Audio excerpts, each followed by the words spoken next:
Hello, everybody. I'm Dr. James Flowers with Understanding the Human Condition. This is our podcast here at J. Flowers Health Institute, and I'm super excited today to have Andrea Battle with us, and I'm going to read Andrea's bio, but before I do, welcome, Andrea. Thanks for being here. I'm glad to be here. Thank you for having me. When they said that you agreed to do this, I was so happy because I know how busy you are in your own private practice, and I know you also see a lot of J. Flowers patients, and so thank you for that. I thank you for having me. Great.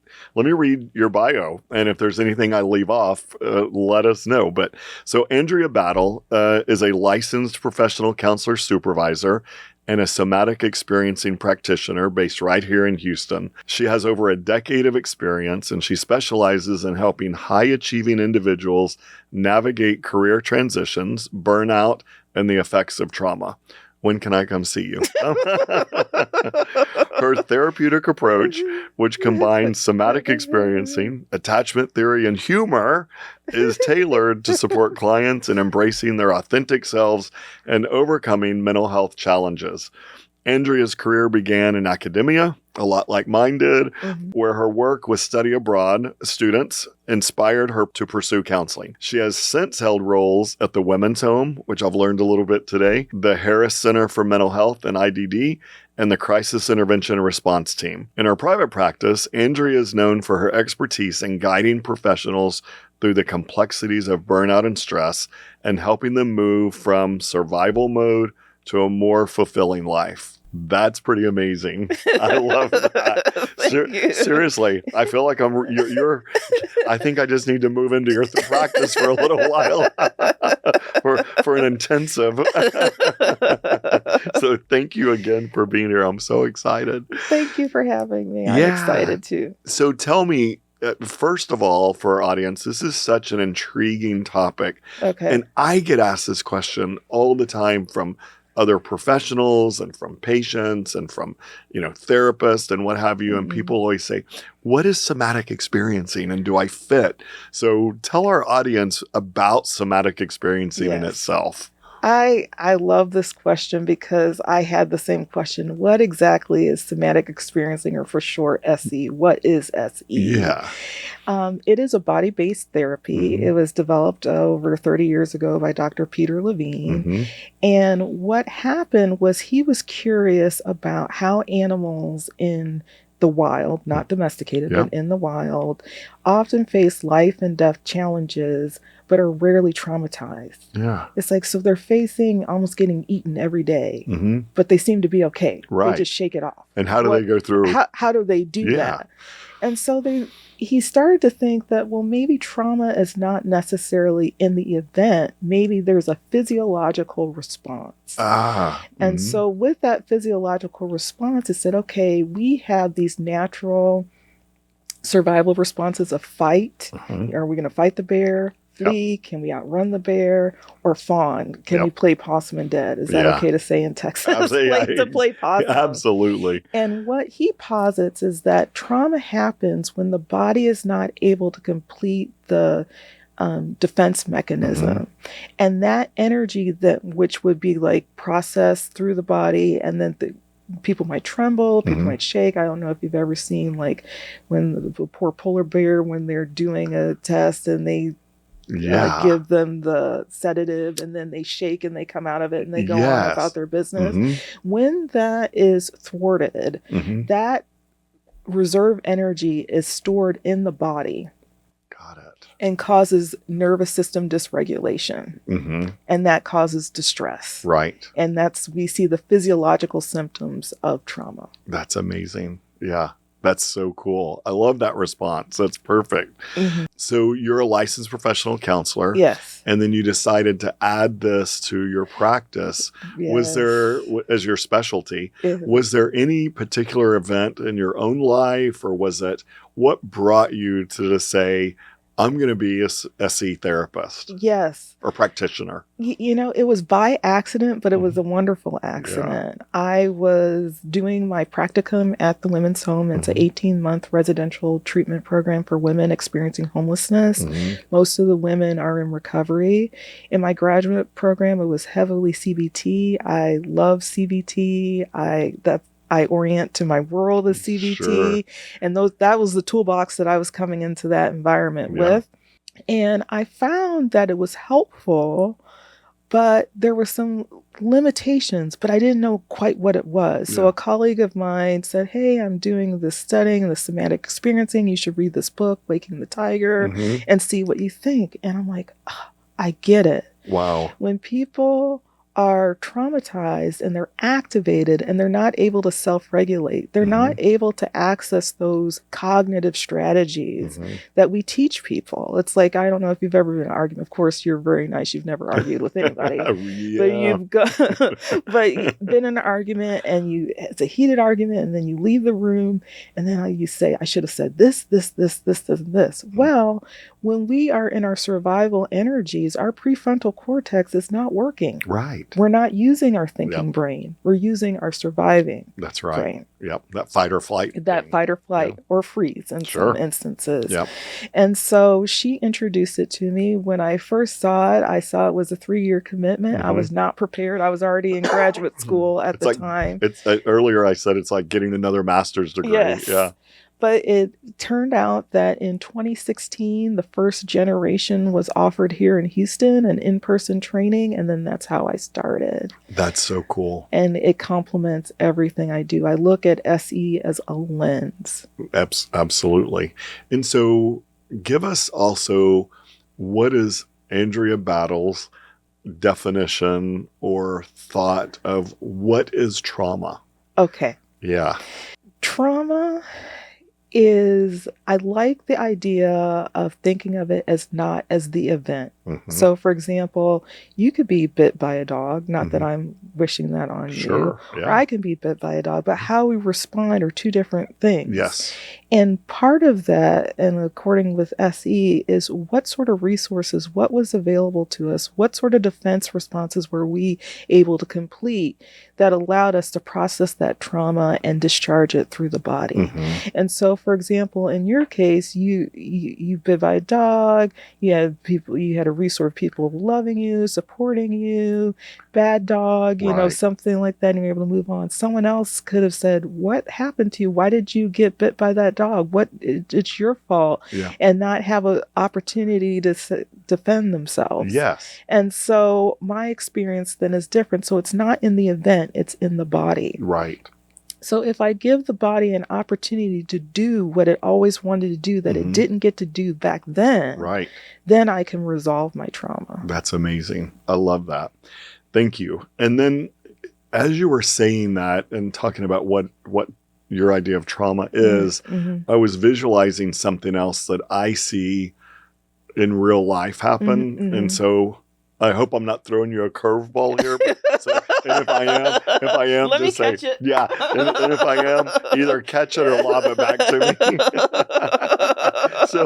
So I was thinking, you know, a lot of times we see children with trauma, young children with trauma from an event, you know, and I know it's not the event, but let's just say I'm going to use a school shooting. There's a school shooting and a child has trauma. Yeah. So then you have a parent, right? And the parent is traumatized probably a lot because their child is traumatized.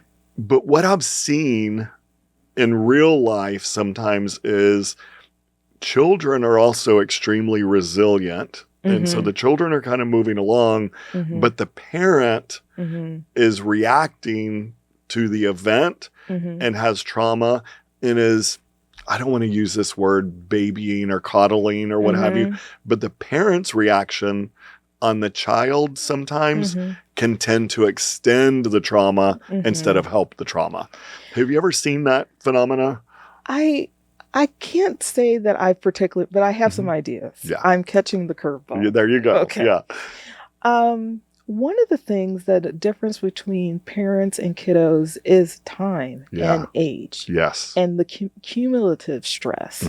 I know SE is known for treating big traumas. People think about wars, people think about sexual assault, people think about displacement, but there is something to cumulative traumatic stress. Yes. And not to say that a school shooting is a small thing by any means of imagination, but that parent is also responsible for a lot of different things. Mhm. And that's just one more thing on top that could be stirring up some unresolved trauma in the That's my point. past Yes. Yeah. that hasn't been dealt with. Right. It can awaken, Yes. so to speak. Yeah, absolutely. Yeah. Thank you.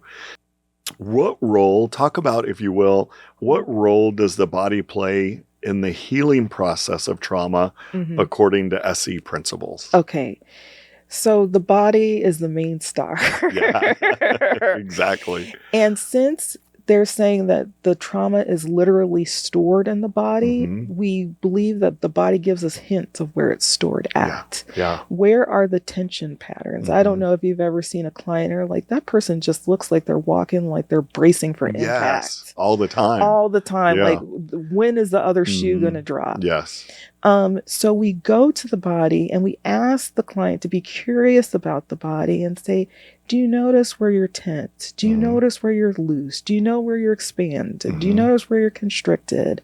And then the idea is by being curious about the body and asking those questions, then we give the body opportunity to talk back. Yeah. Literally. Exactly. And go ahead. No, go ahead. I was going to say, so sometimes people might notice, just by noticing and reconnecting with their body, movements that have been thwarted in the threat response cycle before that weren't completed, that caused the trauma in the beginning, start to take place. And these are involuntary movements. Some people see trembling, some people see shaking, and then we just go with that so that the body can complete the defense response. Yeah. So following up with that question, what I was thinking also I wanted to ask you and get your expert advice on or opinion is, do you believe that humans, us, adults, children, whomever, that trauma can have such an impact on our body, right? And our body can have an impact on the trauma. Do you believe we can create illness within our body? Syndromes. Yes, and yes. Exactly. Talk about it. Because I absolutely believe the same way. And I can't wait to hear your thought on that. Well, in terms of the body, it's like our bodies can only do so much. And I think this is where we get into the nervous system. And if you really want me to nerd it out, I could talk about sympathetic and parasympathetic and all that. Yeah. But what happens when the body is meant to have natural ebbs and flows, ups and downs within a window of tolerance. We have so much bandwidth, so to speak. Right. And so with that bandwidth, if we keep stressing the body out, the body is going to respond. It's like, oh, that didn't get your attention to slow down. Oh, you thought that you could only sleep 4 hours a day for a week and be fine. No, that's not going to happen. Exactly. So SE is used a lot with chronic pain, with a lot of syndromes, the autoimmune disease, because it's a complex physiological combination there. Absolutely, it is. Trauma. Yeah, I have lived that in my practice for 30 years and working with chronic pain patients, and going through that process is so amazing. So I'm glad to hear you concur with my thoughts on that. How do you really assess a client's readiness for somatic experiencing? It's really interesting because in the beginning of the conversation, we were talking about people were like, well, what is SE? Yeah. I do a little bit of psycho ed. Yeah. And just like kind of, I use the example of, have you ever had an argument like I used earlier before and you forgot what you said? It's like, well, we get into our survival energy, our fight, flight, or freeze. Yep. Have you ever frozen before? So if people are able to kind of follow that, but I think one of the things is, can they experience safety and be okay with it? And can they report on whether or notice when they're calm or not? Yeah, that's a big one. That's one. Another one is, we don't go around, I tell people all the time, coming out of the womb saying, what do you notice in your body today? I mean, and that's an annoying question. And I do not ask that a million times. Exactly. There's other ways to ask that question. There is, yeah. But is there any language for Mhm. sensation? Can Yeah. they notice what's not there? Maybe they Yeah. say, oh, normally my shoulders are really, really, really tight, Mhm. but they're not feeling as tight today. Right. Can they at Mhm. least do that? Or Mm. say, I feel numb. I'll take numb. Right. Absolutely. It's a So feeling. some ability to talk about sensation.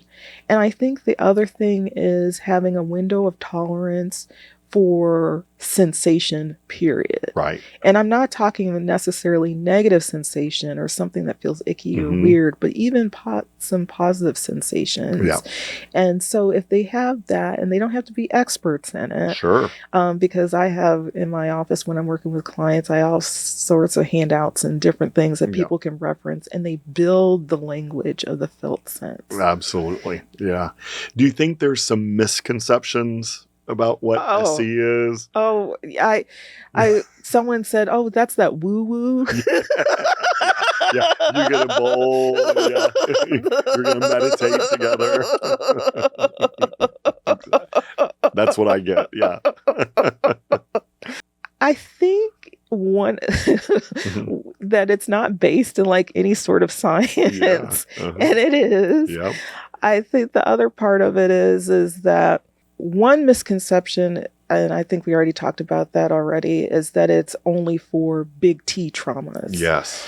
That these are major events, but there are everyday stressors. Stress kills. Yeah, it does. And it accumulates over time, and it builds, and it starts coming out. And that's when people are usually coming to see me in office like, I never thought I'd be here. Right. Yeah. I was the one that always figured it out. I was the Mhm. one that always thought it through. Yep. But it's just not working. And I Right. said, well, there's a reason why you're not working. You're in survival mode. Absolutely. Yeah. So those cognitive strategies aren't available to you right now. Let's work on your self-regulation. Yeah, that's right.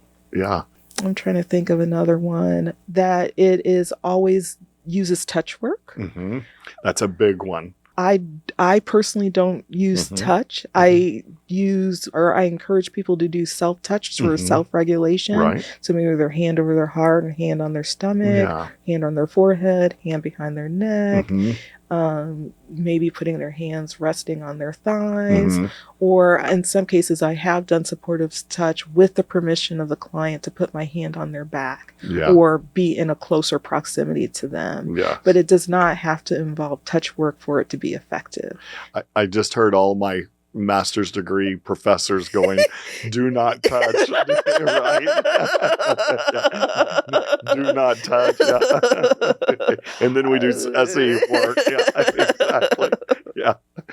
It's funny how I keep visualizing these things while you're telling me these stories. I love it. We need to do more of this. Do you ever integrate mindfulness with SE? And is there a connection between mindfulness and SE work? Absolutely, because Yeah. we've got to bring it into the here and now. And Yeah. that's the difference with SE, is that we do not have to go to back then. Yeah. Because the idea is that the trauma is trapped in the body. So those same sensations that the person felt then are here now. Mhm. And so we bring people into the here and now. That's Mhm. one. Which is mindfulness. Mindfulness. Another one is being non-judgmental about Mhm. how the body responds. Yes. I mean, when we get into the nervous system and what the nervous system does, and it gets relaxed, people are burping, people are gurgling, Yeah. people are making all sorts of sounds. Right. Yeah. I love it. Yeah. I mean, it might have happened in your yoga class. I Right. don't know. Exactly. Yeah. And so non-judgment, or for example, Mhm. people might be concerned. They say, I should have Mhm. fought or stood up to that person Mhm. in that moment. It's like, no. You did Yeah. what your body thought was the right thing at that right time That's to right. keep you the safest. Exactly. And I Yeah. think another part of it is that we encourage people to practice mindfulness in between sessions. As you leave this office, Mhm. what are you feeling in your body? As Mhm. you get in your car, as you're playing with your puppy, as Yeah. you're with your kids, and constantly checking in with Mhm. self in the here and now to be reflective of a client observer role Yeah. of what their bodily experience is. Yeah. Perfect. Thank you. What challenges do you see clients facing when they're just learning about SE? I would say the mind-body connection is the biggest. Understanding, not that there is a mind-body connection. People accept that. Sure. But no one's really asked me what I felt in my body before. Right. So I don't really know how to answer that question. And the great thing is we have cheat sheets. Right. Yeah. so people can develop language for the felt sense. Oh, that's great. Yeah. I think another challenge is that people are sometimes a little embarrassed about how their bodies respond, especially when they're discharging trauma and they're seeing some involuntary movements, some shaking, some trembling. It can be a little off-putting at first. And makes them nervous, probably. Makes them a little nervous, kind of like, what's going on? Yeah. Like I hear the words, I'm not doing this, Andrea, and I'm saying, I know, let your body do it. Yes. Because this is what your body wanted to do then. That's right. But it's getting it to do it now because it's in a safe place, and this is discharge. This is a good thing. Amazing. How long do you, what's a typical for you, how do I ask this? What's a typical, maybe, would the right word be treatment episode? Like, is it 12 weeks? Is it like 3 weeks, 3 months, a year? Or is it just completely individualized? It's individualized because every nervous system is different. That's right. Absolutely. Some may respond sooner, and then some people may need that extra time. But when you were talking about some of the things, the misconceptions about the SE is like, it's too slow. People say that a lot. It's like, because you guys spend all this time resourcing, making sure they have internal resources and external resources. But we do that to create a sense of safety so that people can titrate in small increments the trauma. And so whereas someone can just blurt it all out, it could be a very cathartic experience, but I call it a vulnerability hangover. And you've created this vacuum. Right? Yep. And so with that, when we're able to create islands of safety, so to speak, where people have that touchstone and they can tap into the trauma and then come back, tap into the trauma, they're expanding their capacity, they start to see that right away. Yeah. It's like an immediate feedback loop. Feedback loop. Absolutely.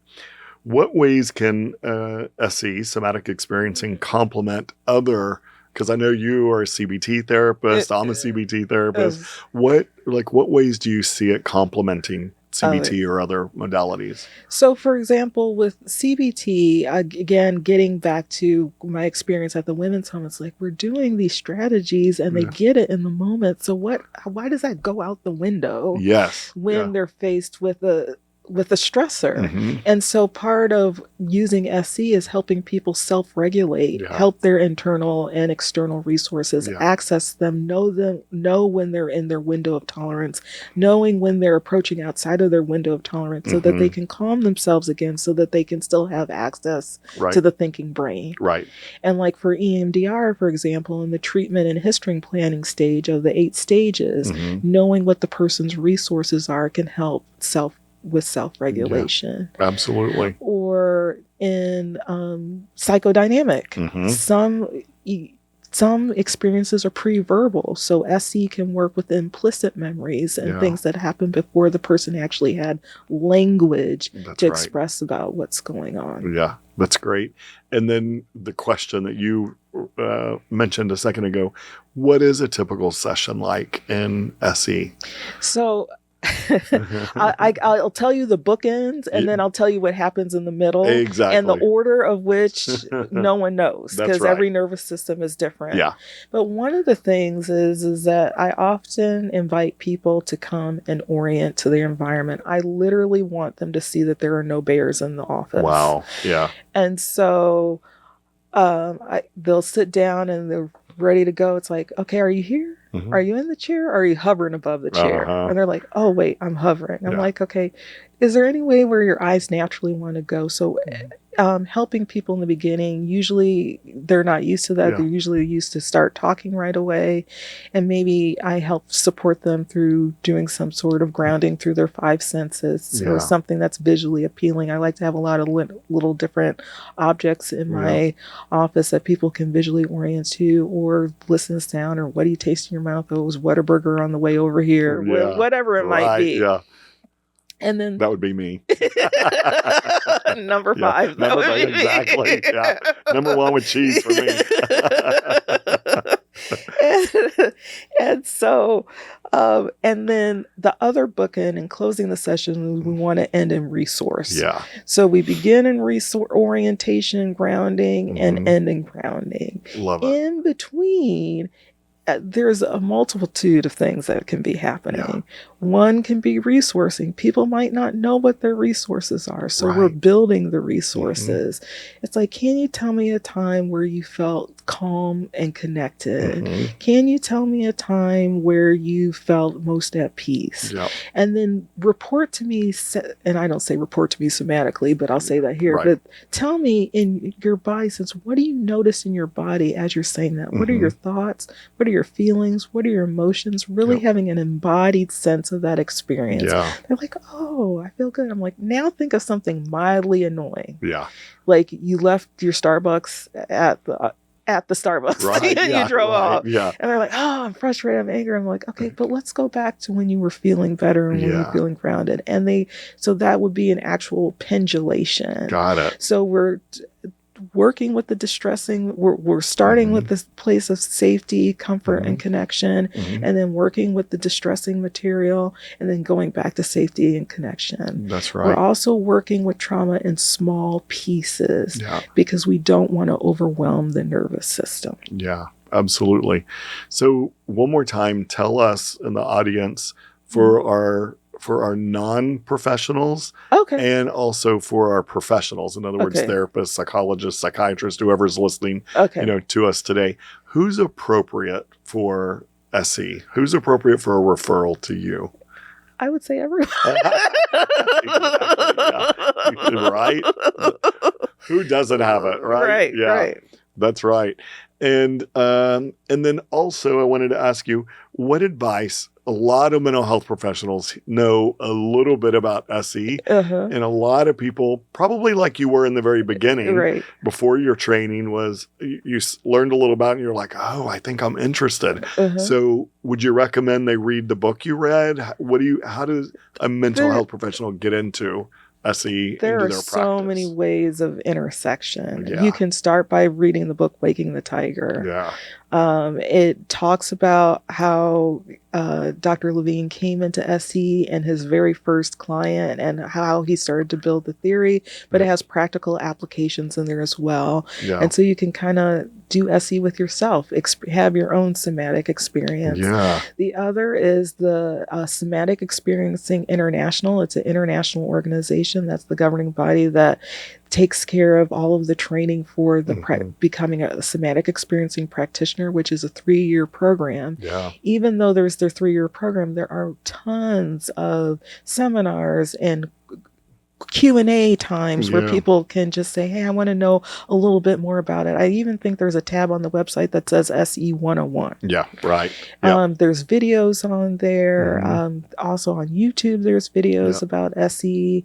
We also have on the traumahealing.org, which is the SE Somatic Experiencing International's website.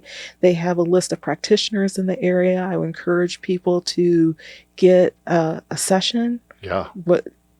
Especially a professional wanting to see what it's like, because part of becoming a somatic experiencing practitioner, you learn the work from the inside out. So it does require a number of personal sessions with someone who's approved to provide those sessions, which I am. Yes, of course. And another thing is to just practice some good self-care. Check in with yourself about your own bandwidth. Right. We, as SE practitioners, but really all helping professionals, are helping people co-regulate. So ask ourselves, are we regulated? Am I in my chair? Yeah. Am I in my seat? Yeah. Am I calm? Am I resourced? Right. Do I have the bandwidth? You look at the schedule for the day. Exactly. Are you prepared? Yeah.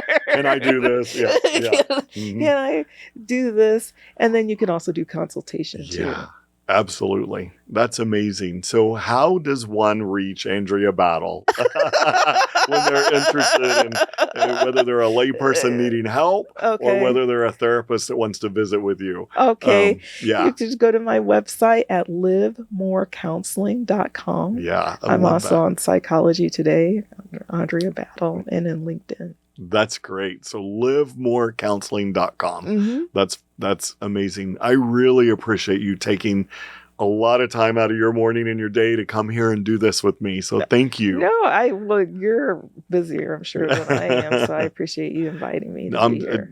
I can't wait to see this episode and re-listen to it. So thank you for being here. And everyone, I'm Dr. James Flowers with Understanding the Human Condition podcast here at J. Flowers Health Institute. And you can reach us at 713-783-6655 or jflowershealth.com. And I hope everybody has a great day. Andrea, have a wonderful day. Thank you. And thank you for seeing all of our patients. Oh, you're welcome. Have a good day, everybody.